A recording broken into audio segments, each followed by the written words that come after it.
નમસ્તે વિદ્યાર્થી મિત્રો, હું છું તમારી શિલ્પા મેમ અને આજે હું તમને તમારા ગુજરાતીનું કાવ્ય નંબર 12 તો જાણો એ શીખવવાની છું. આવો જોઈએ. ધોરણ 9નું કાવ્ય નંબર 12 દ્વિતીય ભાષાનું તો જાણો એવું કાવ્ય છે અને એના કવિ છે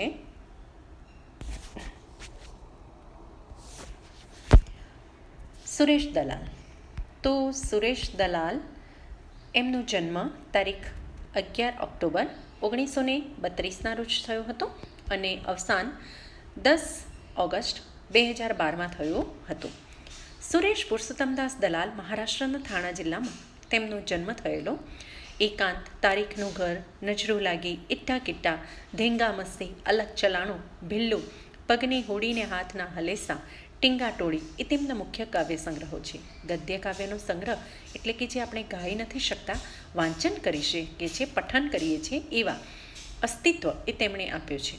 સમિધ, કવિનો શબ્દ, તપોવન, ઉપહાર, સહવાસ, વિથિકા વગેરે તેમના સંપાદનો છે. કાવ્યાયન અને કાવ્ય વિશ્વ એ બે તેમના નોંધપાત્ર સંચયો છે. કવિતા દ્વૈમાસિકનું સંપાદન તેમણે યશસ્વી રીતે કર્યું હતું. તેઓ રણજીતરામ સુવર્ણચંદ્રક અને સાહિત્ય અકાદમી દિલ્હીના પુરસ્કારથી સન્માનિત થયા હતા. આવો આગળ ઉપર જોઈએ કાવ્યનો પરિચય.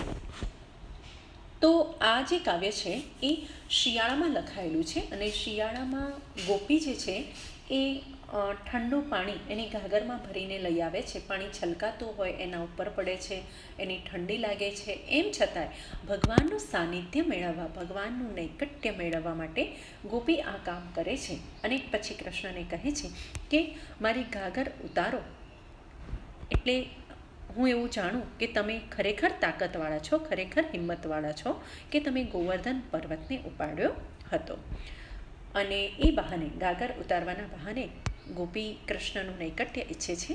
અને કાઠિયાવાડની અંદર એવું કહેવાય છે, લોક વાર્તા છે, એવી લોકોક્તિ છે કે જે પુરુષ કોઈ કુંવારી છોકરી હોય એની ઘાઘર ઉતારે તો એ એનો પતિ બની જાય છે. આમ ગોપી કૃષ્ણને પોતાનો પતિ બનાવવા પણ ઈચ્છે છે અને પતિ બનાવીને કૃષ્ણનો પ્રેમ મેળવવા માટે ઈચ્છે છે.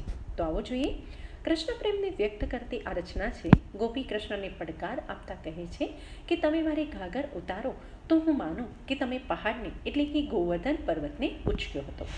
ઘાઘર ઉતારવાને બહાને કૃષ્ણ ગેલી ગોપી કૃષ્ણનું નૈકટ્ય ઝંખે છે. ઘાઘર ઉતારે તે પતિ એવો લોકજીવનનો સંદર્ભ પણ જોઈ શકાય છે અને કાઠિયાવાડમાં જોવાય છે.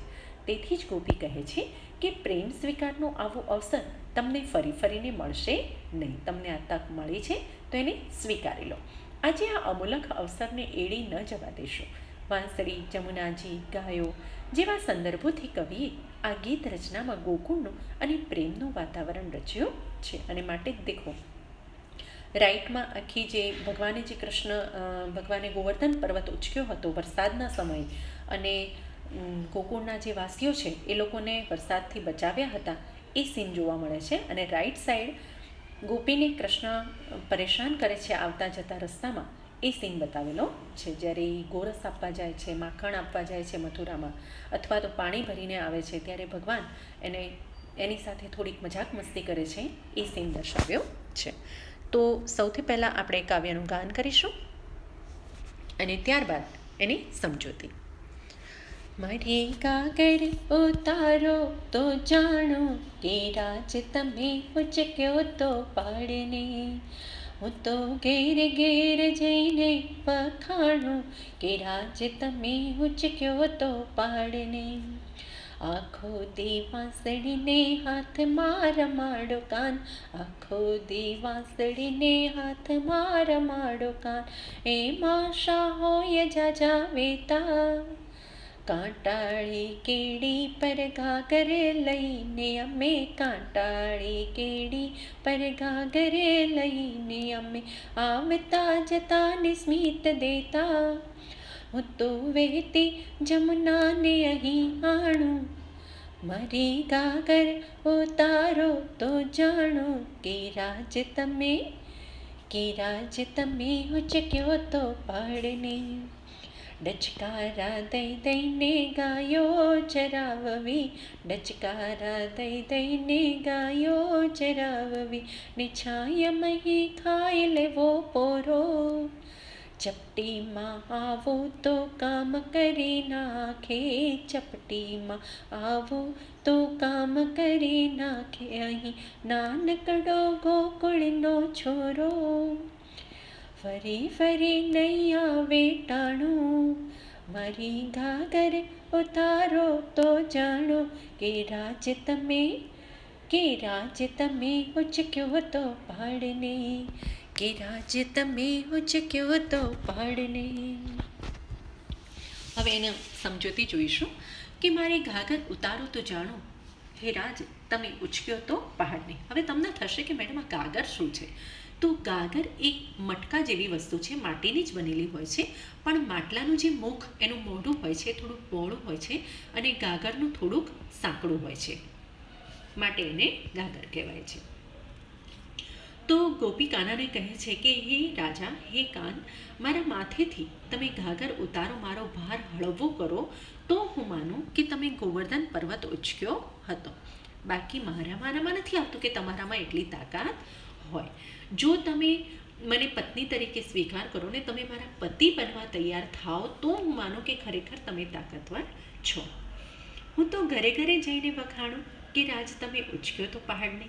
હવે ગોપી એમ કહે છે કે હું ફક્ત, અને એ જો તમે મારી ઘાઘર ઉતારો તો તમારી તાકાતની જે જાણ છે, વાત છે, એ હું મારા પરથી સીમિત નહીં રાખું, પણ હું બધાને ઘરે ઘરે જઈને કહી વખાણીશ, તમને તમારા વખાણ કરીશ કે ખરેખર કાનો જે છે એ ખૂબ શક્તિશાળી છે, ખૂબ તાકાતવર છે. જુઓ ને, એણે મારી ગાગર પણ ઉતારી, એનામાં એટલી હિંમત છે.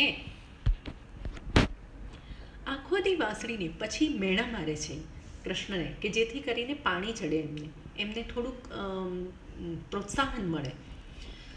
એટલે ટાણા મારે છે, મેણા ટાણા મારે છે કે આખો દી વાંસળીને હાથમાં રમાડો કાન, એમાં શા હોય જાજા વેતા. એટલે એમાં કંઈ બહુ મોટી વાત નથી, એમાં કોઈ ડાપણ નથી. તમે આખો દિવસ બસ વાંસળી હાથમાં લઈ અને રમાડો અને વાંસળી વગાડ્યા કરો, એટલે એમાં કંઈ ડાપણ નથી, એમાં કંઈ તમારી તાકાત દેખાતી નથી. તમારા કરતાં, તમારી કમ્પેરિઝનમાં, તમારી તુલનામાં જુઓ અમે કેવા કામ કરીએ છીએ.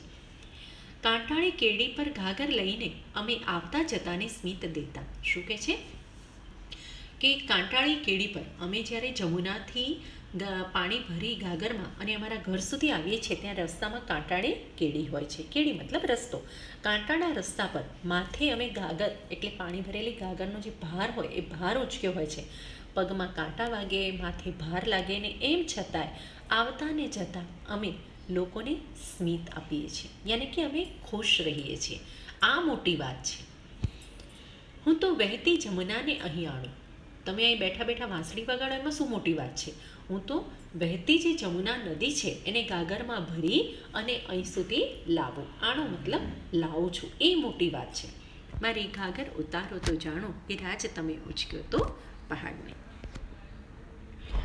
આગળ ઉપર મેણા ટાણા મારતા ગોપી કાનાને કહે છે કે ડચકારા દઈ દઈને ગાયો ચરાવી. ગાયો ચરાવતા જે ગોવાળ હોય એને તમે દેખ્યા હશે, એવા ડચકારા દેતા હોય છે, બરાબર. અથવા તો એમના એક કોડવડ હોય છે કે જે કોડવડ એમનું ગાય હોય, ભેંસ હોય કે બીજું કોઈ પણ પશુ હોય, તો એ કોડવડ એનો સમજે છે અને એ જે ભાષામાં બોલાવે એ ભાષાથી એ સમજીને ત્યાં એની જોડે આવી જાય છે, એને ડચકારા કહેવાય છે. તો કહે છે બસ ડચકારા દઈ દઈને ગાયોને ચરાવી ને છાયમહી ખાઈ લેવો પૂરો. આ તો કંઈ મોટી વાત છે? બસ ગાયો ચરાવી, છૂટી મૂકી દેવી તડકામાં ગાયોને, અને પોતાને ઝાડની છાયામાં આવી અને વિસામો લેવો. પૂરું એટલે કે આરામ કરવું. ચપટીમાં આવું તો કામ કરી નાખ્યા એ નાનકડો ગોકુળનો છોરો. એ કંઈ બહુ મોટી વાત નથી. તમે જે કામ કરો છો એ તો આમ ચપટી વગાડતા અમારા ગોકુળના નાના નાના છોકરાઓ પણ આ કામ કરી દે. જ્યારે મારી ઘાઘર ઉતારવાનું જે કામ છે એ સાહસવાળું, એ હિંમતવાળું, એ તાકાતવાળું છે. માટે હું તમને કહું છું કે તમને તક મળ્યો છે, હું સામેથી તમને કહું છું, ચાન્સ મળ્યો છે તમને, તો તમે મારી ઘાઘર ઉતારી લો અને તમારું સાહસ બતાવો.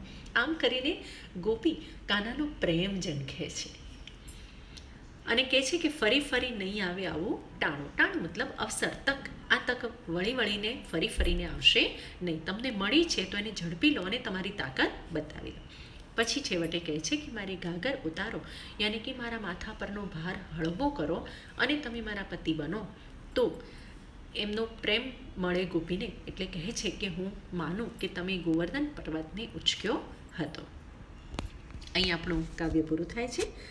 પણ કૃષ્ણ એટલે ગોપી ગમે તે રીતે કૃષ્ણનો પ્રેમ ઝંખે છે અને કંઈ પણ કરી છૂટવા તૈયાર છે, અને માટે જ એ ભગવાનને થોડાક મેણા ટોણા મારી અને પાણી ચડાવે છે, જેથી કરીને ભગવાનને થોડુંક ખોટું લાગે અને જોશમાં ને જોશમાં એ ગોપીની ગાગર ઉતારી દે તો ગોપીના પતિ બની જાય અને પછી કાયમ માટે ગોપીને પ્રેમ આપવો પડે, એવું ગોપી ઈચ્છે છે. પણ ભગવાન કહ્યા કોને, એ થોડા કંઈ ગોપીના આવા પાણી ચડાવવાથી એમને પાણી ચડી જાય, અથવા તો ગોપીના મેણા ટાણાથી એમને રીસ ચડી જાય અને આ કામ કરે. બરાબર, ભગવાનનો પ્રેમ તો બધા જ એમના ભક્તો માટે સમાન હોય છે, કોઈ એક ગોપીને આપે એવો પ્રેમ હોતો નથી. આઈ હોપ કે તમને કાવ્ય સમજમાં આવ્યું છે, અને જો ન આવ્યું હોય તો કમેન્ટ બોક્સમાં તમે કમેન્ટ કરી શકો છો, વોટ્સઅપ પર જઈ મને મેસેજ કરી શકો છો, અથવા ફોન કરી શકો છો. I will always help you. નવા સેશનમાં મળીએ, ત્યાં સુધી ગુડ બાય.